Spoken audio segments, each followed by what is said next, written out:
मैं डॉक्टर भामा अग्रवाल आपके अपने यूट्यूब चैनल पर आपका स्वागत करती हूँ, अभिनंदन करती हूँ। आइए प्यारे बच्चों, आज हम ध्रुव स्वामिनी नामक नाटक का अध्ययन शुरू करते हैं। इस नाटक के अध्ययन से पूर्व इसे सरल और सहज बनाने के लिए हमें इसकी भूमिका को समझना होगा, जो इस प्रकार है। ध्रुव स्वामिनी नाटक छायावादी साहित्यकार जयशंकर प्रसाद द्वारा रचित है, जो 1933 में प्रकाशित हुआ। यह भारतीय इतिहास के स्वर्ण युग गुप्त काल की पृष्ठभूमि को लेकर रचा गया। इसमें पुरुष सत्तात्मक समाज के शोषण के विरुद्ध नारी के विद्रोह द्वारा उसके अस्तित्व, अस्मिता, अधिकार, अनुचित विवाह से मोक्ष तथा पुनर्लगन की समस्या का समाधान प्रस्तुत किया गया है। यहाँ समुद्रगुप्त की मृत्यु से लेकर चंद्रगुप्त के राजा बनने तक के समय के घटनाक्रम को 3 भागों में विभाजित किया गया है। पात्र सूची: ध्रुव स्वामिनी, मंदाकिनी, कोमा, चंद्रगुप्त, रामगुप्त, शिखर स्वामी, पुरोहित, शकराज, खिंगिल, मिहिरदेव, सामंत कुमार, शक सामंत, प्रतिहारी, प्रहरी, दासी, कुबड़ा, बोना, हिजड़ा, नर्तकियां। प्रथम अंक इस प्रकार है। द्वितीय दृश्य के कुछ स्मरणीय बिंदु इस प्रकार हैं। नंबर 1, दूसरे दृश्य के आरंभ में शक दुर्ग के बगीचे में कोमा बड़े प्रेम से पौधों की देखभाल कर रही है। नंबर 2, कोमा अपने हृदय में समाये शकराज के प्रेम से पुलकित यौवन को बसंत का उत्सव मानती है और अपने मनोभाव एक गीत के रूप में व्यक्त करती है। नंबर 3, तभी शकराज अपने ख्यालों में खोया हुआ नग्न तलवार हाथ में लिए वहां आकर टहलने लगता है, मगर कोमा को नहीं देखता।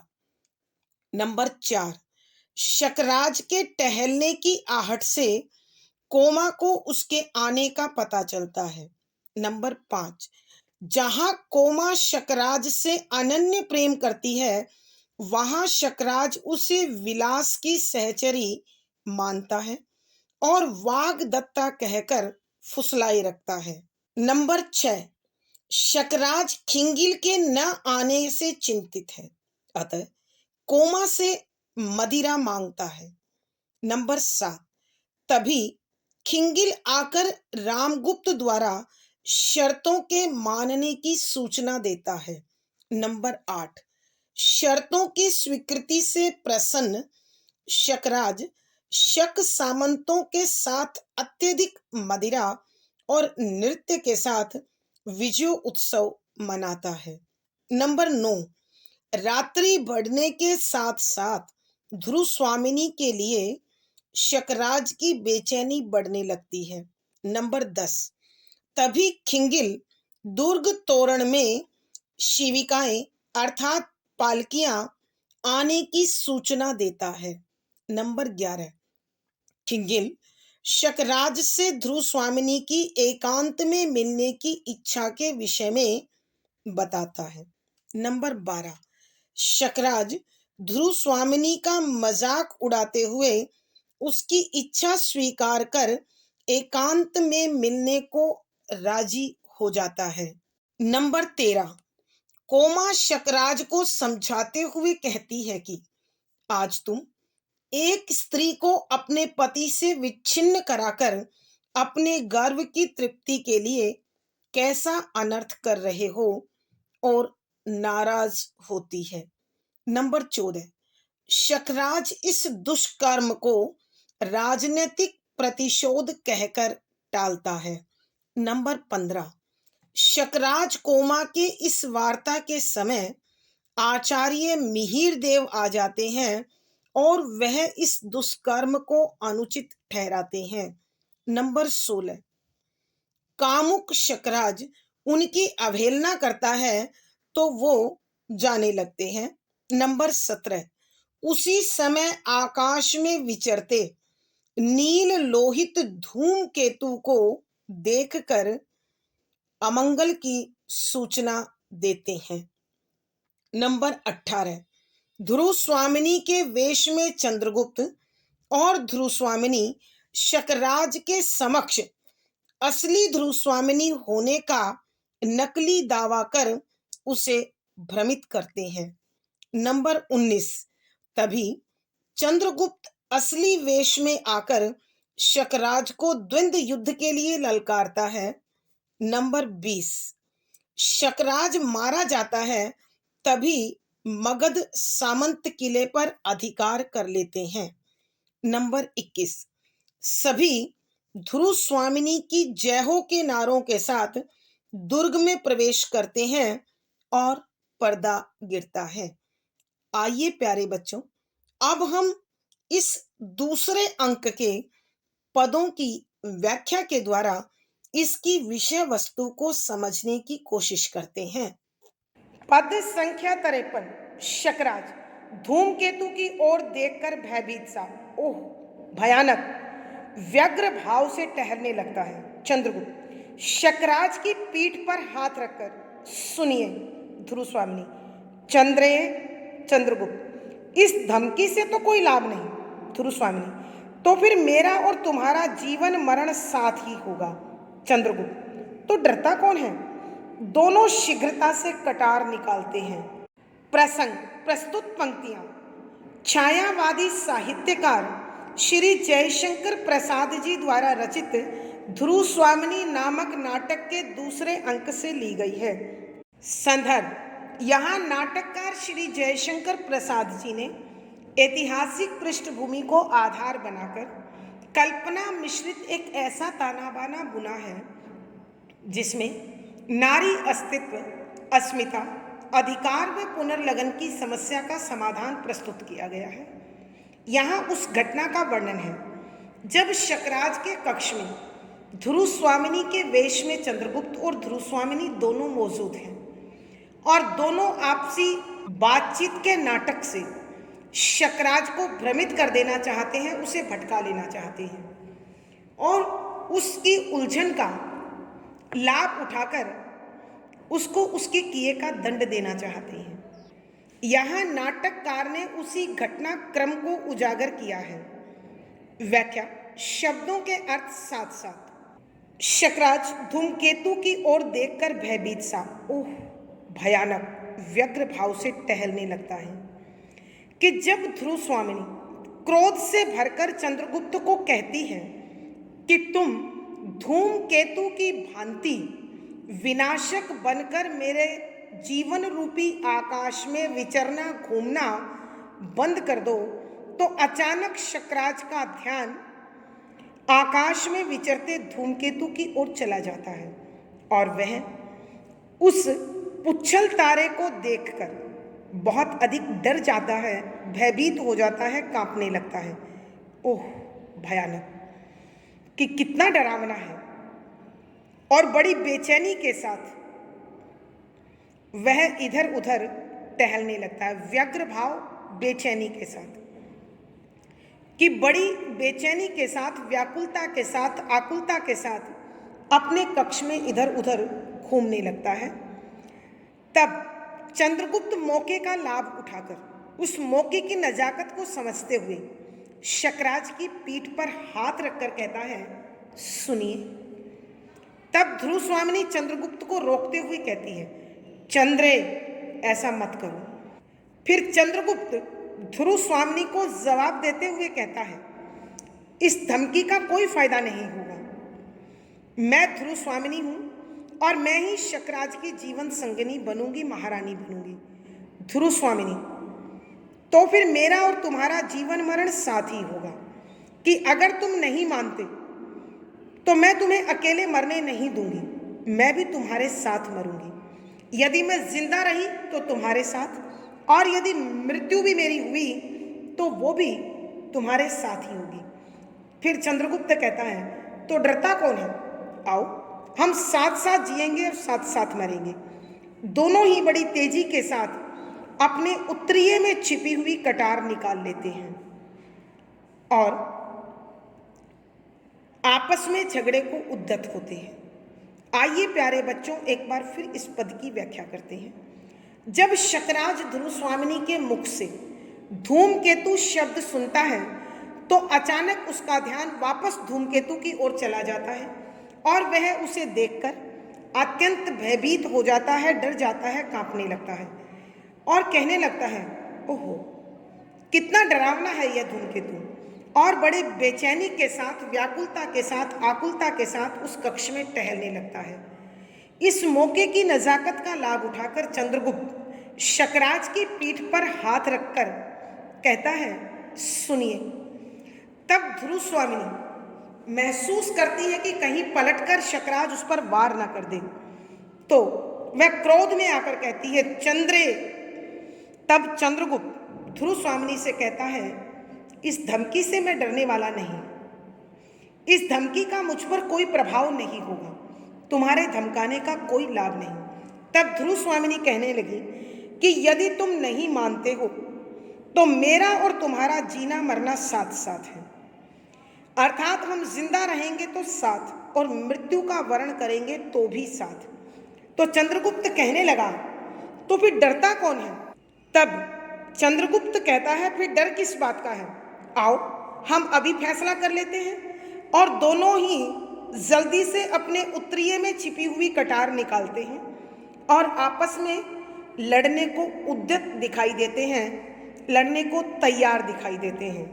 अर्थात दोनों अपनी इस क्रिया के द्वारा शकराज को भयभीत करना चाहते हैं और उसे भी लड़ने के लिए उत्तेजित करना चाहते हैं कि जैसे वो उन दोनों को बचाने के लिए बीच में आएगा तो चंद्रगुप्त उसे कटार से मार डालेंगे। भावार्थ, यहाँ नाटककार के कहने का भाव यह है कि चंद्रगुप्त और ध्रुव स्वामिनी अपने इस क्रियाकलाप से अवसर का लाभ उठाकर शकराज का वध कर देना चाहते हैं। विशेष, यहाँ ध्रुव स्वामिनी और चंद्रगुप्त दोनों का एक दूसरे के प्रति प्रेम तथा लगाव महसूस होता है। शुद्ध साहित्यिक खड़ी बोली है, तत्सम प्रधान शब्दावली है, प्रसाद गुण व्यंजना शब्द शक्ति है, अनुभूति परक बिंब और संवादात्मक शैली है। पद संख्या 54। शकराज घबराकर, यह क्या, तुम लोग यह क्या कर रही हो? ठहरो, आचार्य ने ठीक कहा है, आज शुभ मुहूर्त नहीं है। मैं कल विश्वसनीय व्यक्ति को बुलाकर इसका निश्चय कर लूंगा। आज तुम लोग विश्राम करो। ध्रुव स्वामिनी, नहीं, इसका निश्चय तो आज ही होना चाहिए। प्रसंग पूर्ववत। संदर्भ, यहाँ उस घटना का वर्णन है जब ध्रुव स्वामिनी के वेश में चंद्रगुप्त और ध्रुव स्वामिनी कटार निकालकर असली लड़ाई का नकली नाटक करते हैं तो शकराज भयभीत हो जाता है कि कहीं ये दोनों एक दूसरे को नुकसान ना पहुंचा लें और कहीं यहाँ अनावश्यक रूप से खून खराबा ना हो। तो वह घबराकर डरकर कहता है और आश्चर्यचकित होकर घबराते हुए कहता है यह क्या कि तुम कैसी महारानी और दासी हो? यह तुम क्या कर रही हो? तुम आपस में लड़ क्यों रहे हो? रुक जाओ दोनों। आचार्य मिहिरदेव ने आज ठीक ही कहा था कि आज इस कार्य के लिए शुभ मुहूर्त नहीं है, इस लगन का शुभ समय नहीं है। मैं कल किसी विश्वास पात्र व्यक्ति को बुलाऊंगा और वास्तव में ध्रुव स्वामिनी कौन है इसका निश्चय करूंगा। आज तुम दोनों जाओ और अपने कक्ष में आराम करो। तब ध्रुव स्वामिनी कहने लगी, नहीं, इसका निश्चय आज ही होना चाहिए कि वास्तव में ध्रुव स्वामिनी कौन है, इसका फैसला तो आज ही होकर रहेगा। आइए बच्चों एक बार फिर इस पद की व्याख्या करते हैं। यहाँ जब ध्रुव स्वामिनी के वेश में चंद्रगुप्त और ध्रुव स्वामिनी दोनों असली लड़ाई का नकली नाटक करते हैं तो शकराज हैरान हो जाता है और घबरा जाता है। वह घबराकर कहता है कि यह क्या है, तुमने कटार क्यों निकाली है, यह तुम आपस में क्यों झगड़ रही हो, यह रानी और दासी का कैसा संबंध है। रुक जाओ, आज आचार्य ठीक कह रहे थे कि इस लगन का शुभ मुहूर्त नहीं है, अब शुभ समय नहीं है, तो इसलिए आज यह काम मैं नहीं करूँगा। कल किसी विश्वास पात्र व्यक्ति को बुलाऊंगा और वास्तव में ध्रुव स्वामिनी कौन है इसका निर्णय होगा, तभी यह लगन होगा। आज तुम दोनों जाओ और आराम करो। तब ध्रुव स्वामिनी कहने लगी, नहीं, वास्तव में ध्रुव स्वामिनी कौन है इसका फैसला तो आज ही होना चाहिए। भावार्थ, यहाँ नाटककार के कहने का भाव यह है कि चंद्रगुप्त और ध्रुव स्वामिनी दोनों अपने इस नाटक के माध्यम से शकराज को उसके किए की सजा अभी देना चाहते हैं। विशेष यहाँ ध्रुव स्वामिनी और चंद्रगुप्त शकराज के वध को तत्पर हैं। शुद्ध साहित्यिक खड़ी बोली है, तत्सम प्रधान शब्दावली है, प्रसाद गुण व्यंजना शब्द शक्ति है। यहाँ अनुभूति परक बिंब और संवादात्मक शैली है। पद संख्या 55। शकराज बीच में खड़ा होकर, मैं कहता हूं ना। चंद्रगुप्त, वाह रे कहने वाले।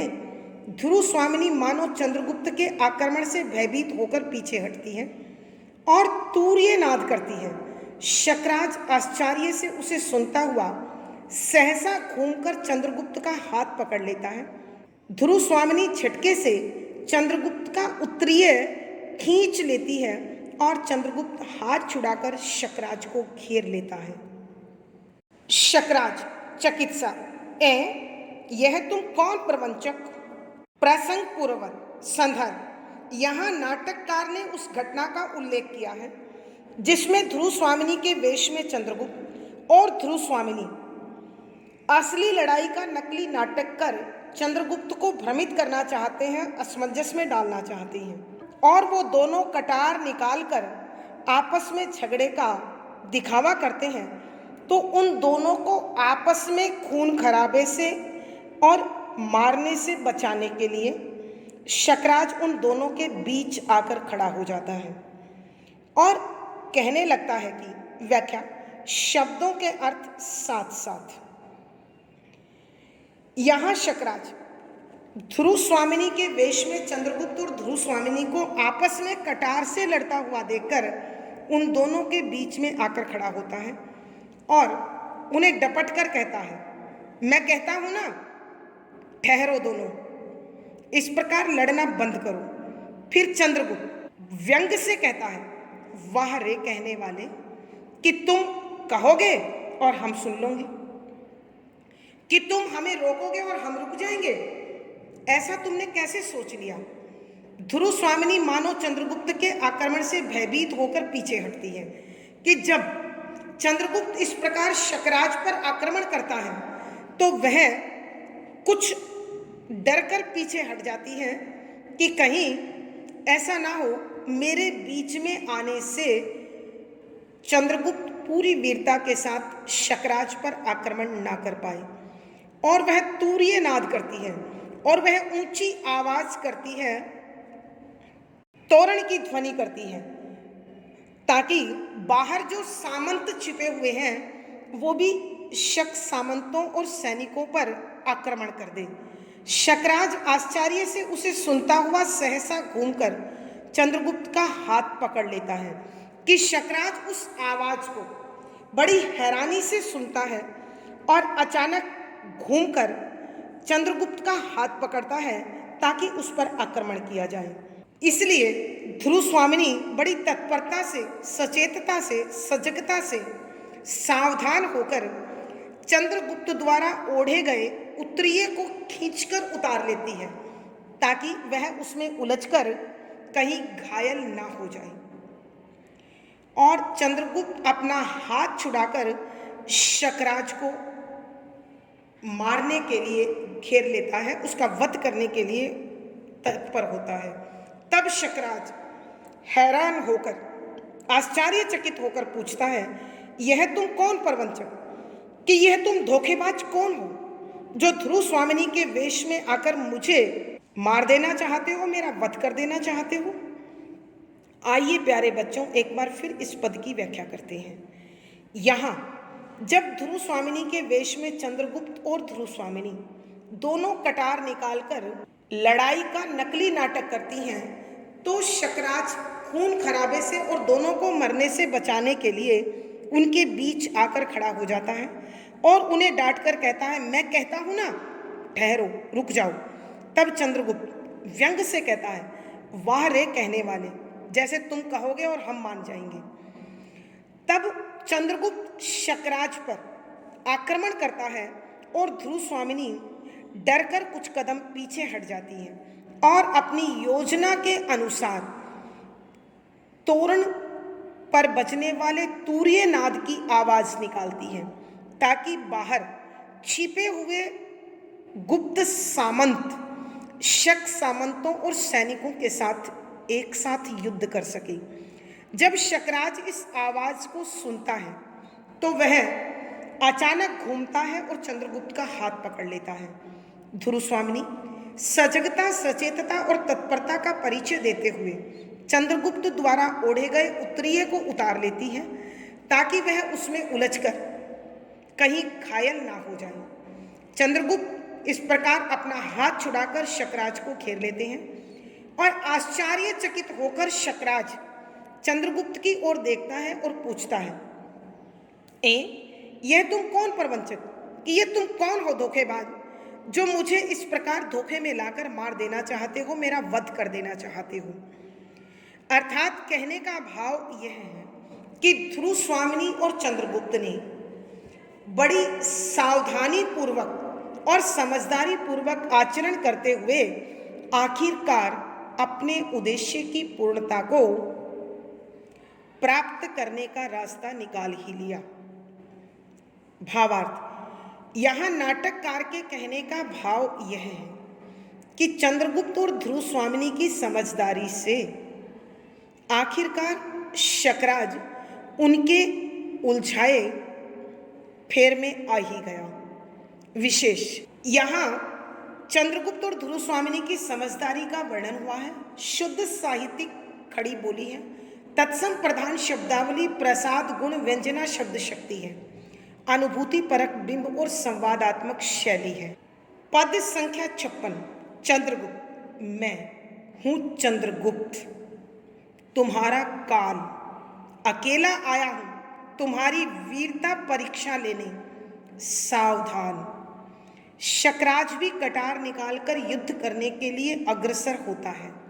युद्ध और शकराज की मृत्यु। बाहर दुर्ग में कोलाहल।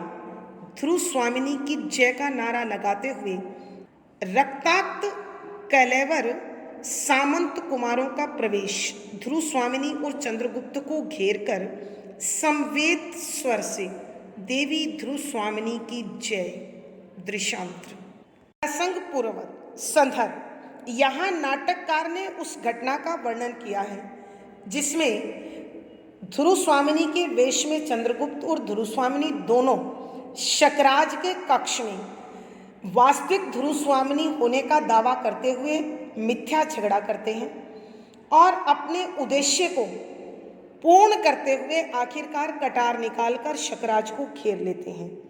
तब शकराज हैरान होकर चंद्रगुप्त से पूछता है कि धोखेबाज तुम कौन हो, जो ध्रुव स्वामिनी के वेश में आकर मेरा वध कर देना चाहते हो। तब चंद्रगुप्त उत्तर देते हुए कहने लगा। व्याख्या, शब्दों के अर्थ साथ साथ। मैं हूं चंद्रगुप्त तुम्हारा काल। कि चंद्रगुप्त ने शकराज के प्रश्न का उत्तर देते हुए कहा कि मैं चंद्रगुप्त हूं, गुप्त साम्राज्य का वंशज, और इस समय तुम्हारी मृत्यु हूं, तुम्हारी मौत हूं, तुम्हारी काल हूं। देखो, तुम्हारे पास एकदम अकेला आया हूं, तुम्हारी वीरता, तुम्हारे पौरुष, तुम्हारे शौर्य की परीक्षा लेने के लिए। सावधान हो जाओ और मुझसे युद्ध करो। शकराज भी कटार निकालकर युद्ध के लिए अग्रसर होता है कि शकराज भी चंद्रगुप्त की उस चेतावनी को सुन अपने कपड़ों में छिपाई हुई कटार को निकालता है और चंद्रगुप्त के साथ युद्ध करने लगता है। दोनों के बीच भीषण युद्ध होता है और आखिरकार शकराज मृत्यु को प्राप्त हो जाता है।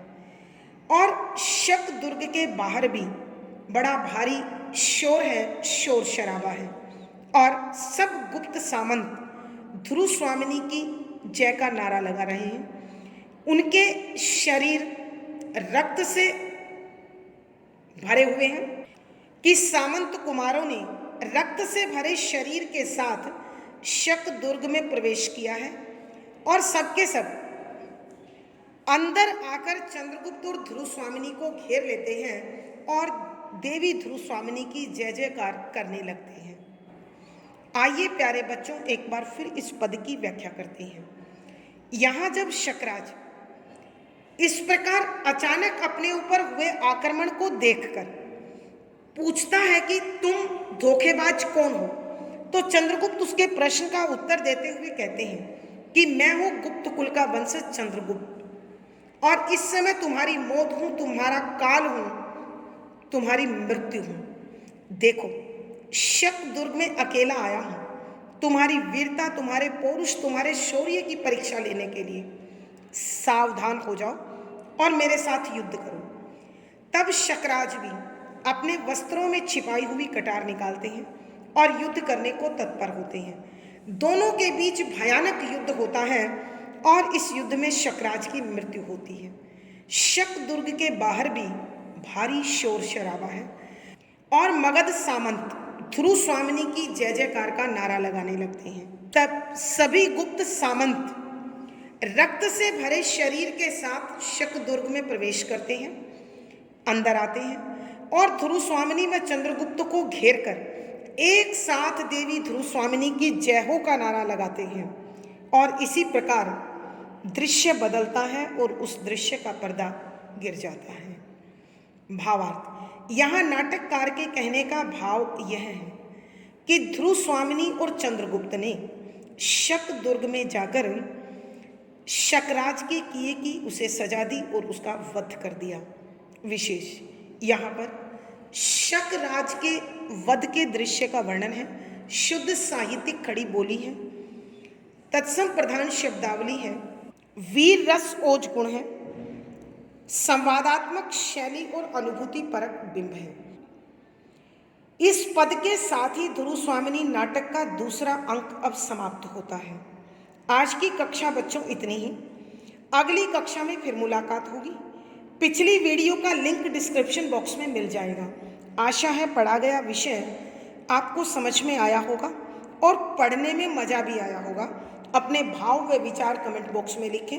वीडियो को लाइक करें, शेयर करें और चैनल सब्सक्राइब करें। आपका दिन और जीवन मंगलमय हो, इसी शुभकामना के साथ आभार, धन्यवाद।